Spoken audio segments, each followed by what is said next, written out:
T20 ലോകകപ്പ് semi ഫൈനലിൽ ഇംഗ്ലണ്ടിനെതിരെ India ഭേദപ്പെട്ട സ്കോറിലേക്ക് നായകൻ രോഹിത് ശർമ്മ അർദ്ധ സെഞ്ചുറി നേടി പുറത്തായി. മഴ മൂലം തടസ്സപ്പെട്ട കളി 1 മണിക്കൂറിന് ശേഷമാണ് പുനരാരംഭിച്ചത്. സ്പോർട്സ് ഡെസ്കിൽ നിന്ന് മഹേഷ് പോലൂർ ചേരുകയാണ്.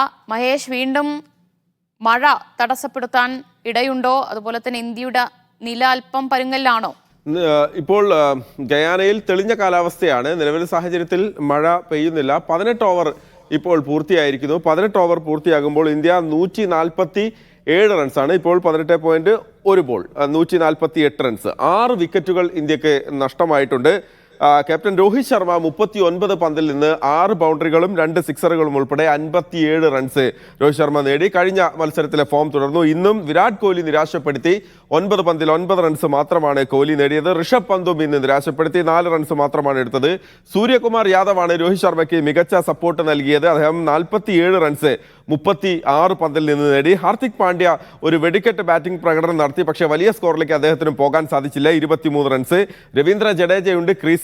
പക്ഷേ അതിലേറെ നിരാശപ്പെടുത്തിയത് ശിവം ദുബെയാണ്. ശിവം ദുബെ ആദ്യ പന്തിൽ പുറത്തായി എന്നുള്ളതാണ്. എന്തായാലും ഇപ്പോൾ ഇന്ത്യയുടെ സ്കോർ പതിയെ ചലിക്കുകയാണ്. നമ്മളിപ്പോൾ സംസാരിക്കുന്ന സമയത്ത് 152 എത്തിയിരിക്കുന്നു. സ്കോർ 152 എന്ന സ്കോറിലേക്ക് എത്തിയിരിക്കുന്നു. പക്ഷെ എടുത്തു പറയേണ്ട ഒരു കാര്യം, സ്പിന്നർമാരെ കാര്യമായി തുണയ്ക്കുന്ന ഒരു വിക്കറ്റാണ്. ഇംഗ്ലണ്ടിന്റെ സ്പിന്നർമാർ ആദിൽ റഷീദും അതുപോലെ തന്നെ ലിവിങ്സ്റ്റണും 2 പേരും 8 ഓവർ എറിഞ്ഞു. അതായത് 4 ഓവർ വെച്ച് 2 പേരും എറിഞ്ഞു. പക്ഷേ ഈ 2 പേരും നൽകിയ റൺസ് എന്ന് പറയുന്നത് ആകെ 49 റൺസാണ്. ആദിൽ റഷീദ് 25 റൺസും ലിവിങ്സ്റ്റൺ 24 റൺസ്. അതായത് സ്പിന്നർമാരെ കാര്യമായി തുണയ്ക്കുന്ന ഒരു വിക്കറ്റാണ്. അതുകൊണ്ട് തന്നെ തിരിച്ചറിയുമ്പോൾ ഇന്ത്യയെ സംബന്ധിച്ചിടത്തോളം നമുക്കറിയാം, കുൽദീപ് യാദവ് ഉണ്ട്, അക്സർ പട്ടേൽ ഉണ്ട്, രവീന്ദ്ര ജഡേജയുണ്ട്.